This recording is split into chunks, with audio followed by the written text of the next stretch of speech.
Ahora saludamos a Javier Rodríguez Labastida. Él es director de comunicación de la Arquidiócesis Primada de México para que nos hable de este funeral.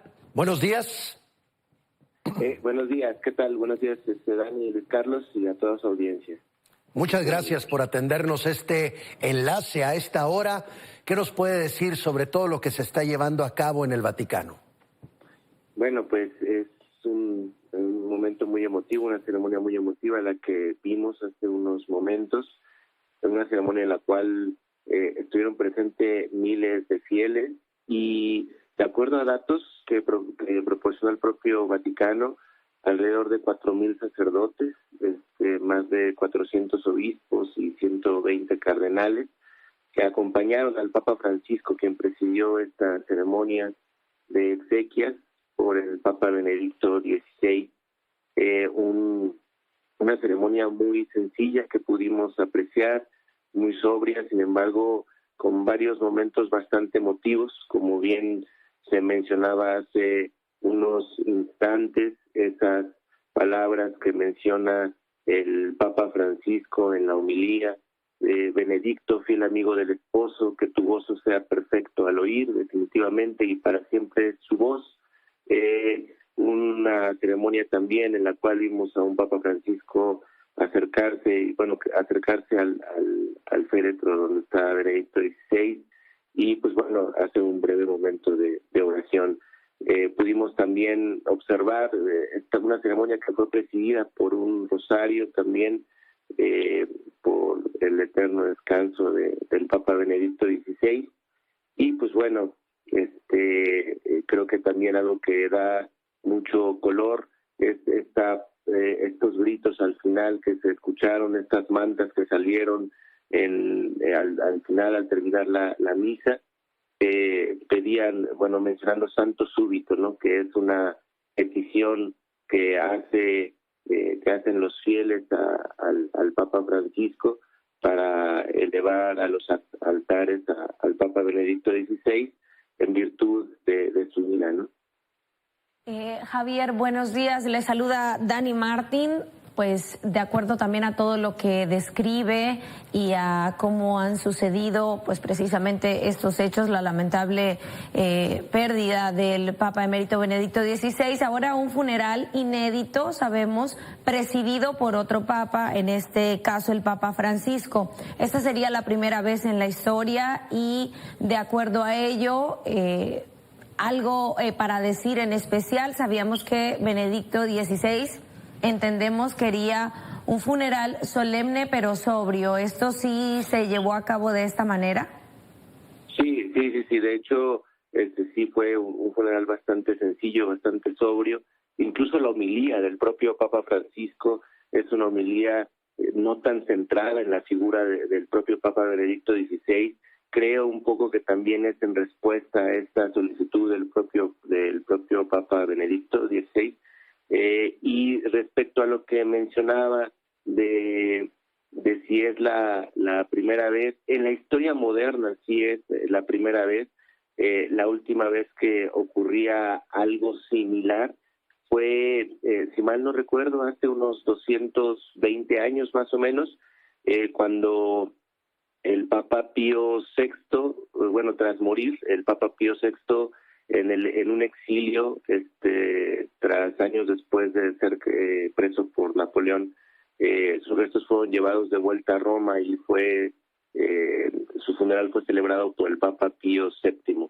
Es el último antecedente que recuerdo, o sea, de un Papa celebrando una misa de exequias de otro Papa, ¿no?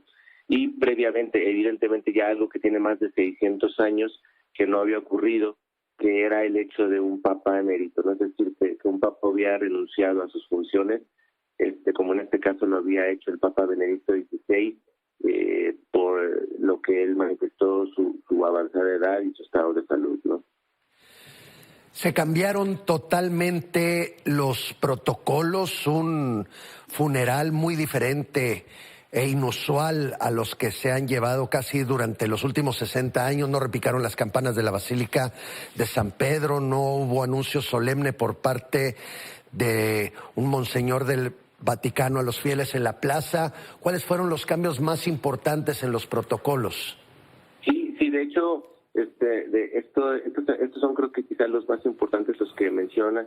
Creo que tiene mucho que ver que esta ceremonia está basada, es decir, hay que tomar en cuenta algo muy importante, ¿no? O sea, el Papa emérito es un Papa que ya no está en funciones y por lo tanto se asume como una exequia para los obispos. Entonces es diferente la liturgia en este sentido y lo que aquí se trató de hacer fue justamente, como bien lo mencionaban, respetar parte del deseo que tuvo el Papa Benedicto XVI en cuanto a cómo fueran su ceremonia de exequias.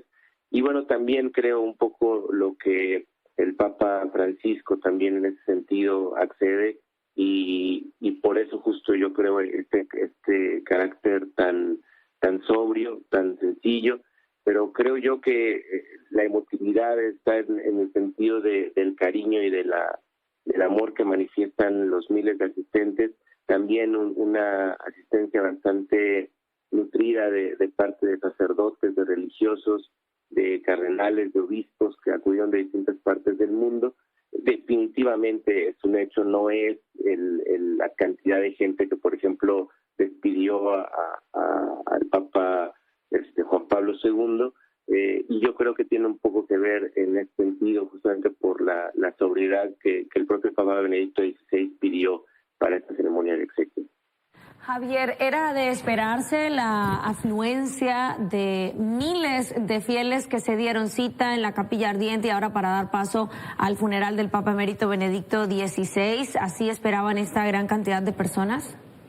Creo que no se esperaba tal cantidad. O sea, si mal no recuerdo, se había hablado de 15,000 a 30,000 asistentes diarios. La verdad es que el dato que dio la Gendarmería Vaticana el día de ayer fueron 195,000, es decir, un aproximado de 9,000 personas que pasaban por hora, de acuerdo al número de horas que estuvo abierta la Basílica de San Pedro. Entonces, pues bueno, sí fue una afluencia bastante nutrida. Es un papa que yo creo que hay que decirlo, es un papa muy querido por la Iglesia Católica, particularmente, o sea, no es un papa tan popular como quizá lo fue el Papa Juan Pablo II.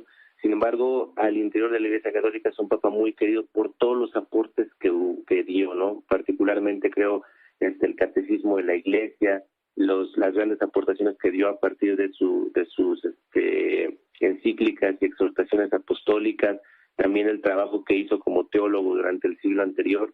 Creo que es un papa que deja un legado muy profundo, muy grande, y creo que en ello el cariño tan grande que se le tiene particularmente por sacerdotes, religiosos y por gente muy especializada en la doctrina de la Iglesia.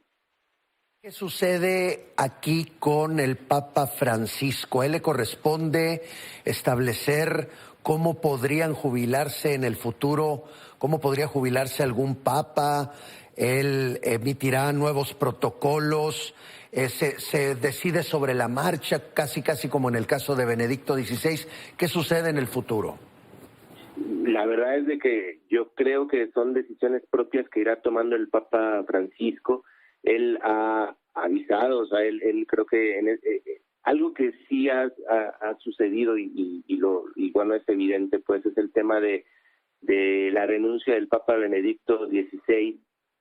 Sin duda alguna marca un antes y un después. Creo que antes el tema, como les decía, el último Papa Emérito tiene más de 600 años, entonces estamos hablando de que en la historia moderna es algo inédito, ¿no? Pero estamos hablando de que además hace 600 años no existía, no era un mundo como tan globalizado y como el que vivimos actualmente, ¿no?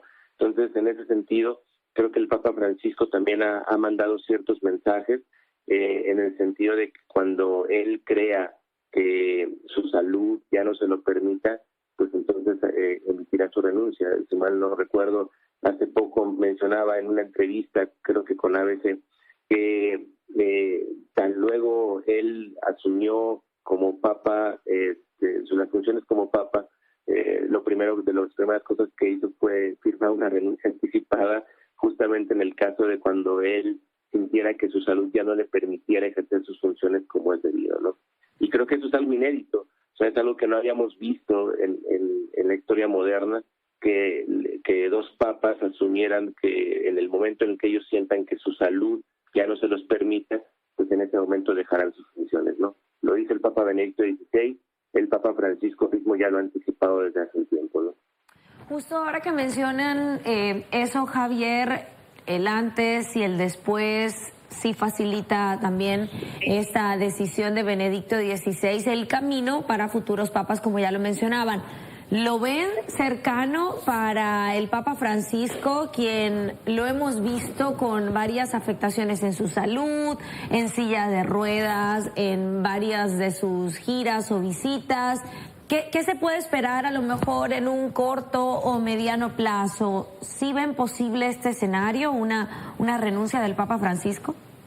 Sus colaboradores más cercanos han mencionado que no está en los planes próximos. Y creo que el argumento más sólido que ellos dan, y que creo que es también un poco palpable, es los proyectos que él ya tiene confirmados. Es decir, tiene ya algunos viajes agendados para los siguientes meses. Tiene además dos momentos muy importantes para la Iglesia en este año. Creo que uno de los más grandes es la primera parte del Sínodo de la Sinodalidad, que se realizará en el segundo semestre del año y que además tendrá una segunda parte en 2024, y también el encuentro con los jóvenes en Lisboa, la Jornada Mundial de la Juventud que se desarrollará en agosto en Portugal, y que también son momentos en los cuales el Papa Francisco ya tiene asegurada su participación ahí. Es decir, estos momentos, estos viajes, estos proyectos hablan de que el Papa todavía, pues al menos tiene planes de un par de años, ya tiene planes consolidados.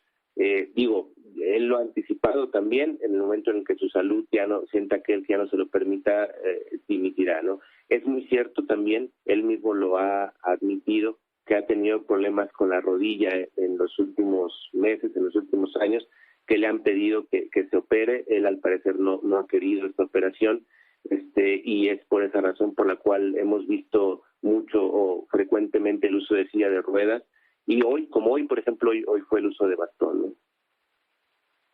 Canos en esta ocasión solo invitó a Italia y Alemania a enviar delegaciones oficiales. ¿Qué nos puede decir al respecto? Perdóneme, no escuché la primera parte de la pregunta. Sí, que el Vaticano solo invitó a Italia y Alemania a enviar delegaciones oficiales. Ok, creo un poco tiene que ver con esta sobriedad de la ceremonia, ¿no? O sea, creo que también tiene que ver con la sobriedad, con la sencillez con la que se quería realizar. Hubo, sin embargo, por lo que vimos, sacerdotes, obispos y cardenales de varias partes del mundo. De hecho, incluso hoy se pudo apreciar en las cámaras la presencia del presidente de la Conferencia del Episcopado Mexicano, Monseñor Rogelio Cabrera. Creo que en ese sentido también era un poco para no pareciera como obligar o hacer obligatoria la situación de la solicitud, de la petición de que hubiera este tipo de delegaciones oficiales, ¿no? Repito, creo que un poco va más en el sentido de esta sobriedad de la ceremonia, y más bien dejar a que quien pudiera acudir, quien tuviera el deseo de acudirlo, hacerlo, ¿no? Javier, retomando, digamos, un poco las diferencias o de lo comúnmente realizado al fallecer un papa, en este caso, tengo entendido que Benedicto XVI será enterrado con medallas y monedas acuñadas durante el pontificado.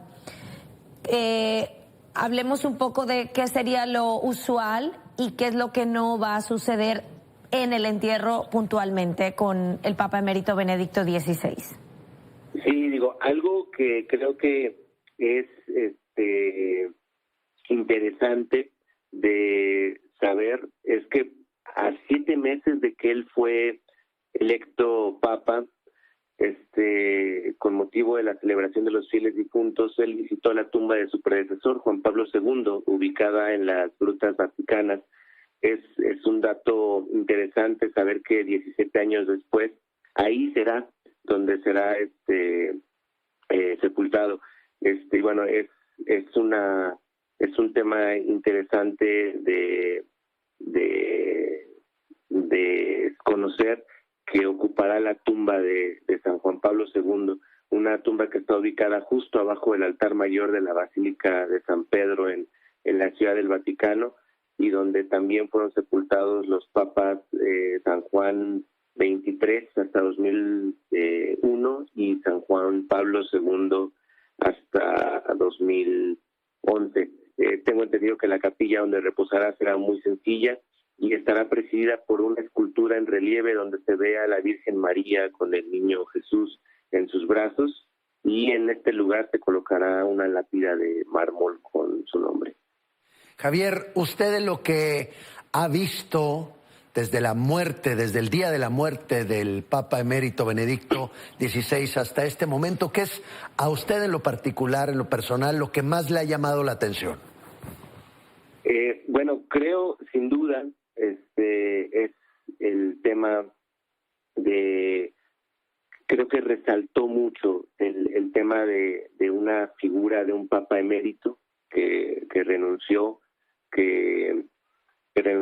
y que estamos viviendo, o sea, que vivimos durante varios años esta situación de tener un Papa en funciones y un Papa emérito, ¿no? Y particularmente creo que de alguna forma empezó a destacarse el legado que el Papa Benedicto XVI y particularmente el hombre Joseph Ratzinger dejó a la Iglesia. Siento que escuchamos mucho la figura de Papa Benedicto XVI, sin embargo conocíamos poco del hombre Joseph Ratzinger, y fue sin duda alguna un personaje clave en la historia de la Iglesia en el siglo XX, un teólogo también fundamental en el siglo XX, y particularmente de lo que me llamó mucho la atención en esta semana ha sido justamente ese análisis que se ha hecho sobre la figura del hombre Joseph Ratzinger, ¿no? Y creo que en adelante estará bastante, hay mucho, por analizar, por profundizar en cuanto al legado que él deja dentro, como les digo, como la parte de su estudio de teología, de toda la doctrina, de todo el avance de la doctrina que realizó, de los documentos que escribió, el catecismo de la Iglesia Católica, las exhortaciones apostólicas que hizo, las encíclicas dedicadas a la fe, a las virtudes teologales, fe, esperanza y caridad. Creo que es algo de lo que se ha analizado mucho en estos días y habla mucho de quién fue Joseph Ratzinger previo a ser el Papa Benedicto XVI. Y sin duda alguna, hoy esa imagen, ¿no? Esa imagen del Papa Francisco tocando el féretro, el ataúd del Papa Benedicto XVI, sin duda alguna también será una imagen que dará la vuelta al mundo, un Papa en funciones presidiendo las exequias del Papa emérito, ¿no? Javier Rodríguez Labastida, director de comunicación de la Arquidiócesis Primada de México, le agradecemos que nos haya tomado la llamada en esta mañana para Milenio Televisión. Buenos días. Al contrario, gracias a ustedes. Buenos días.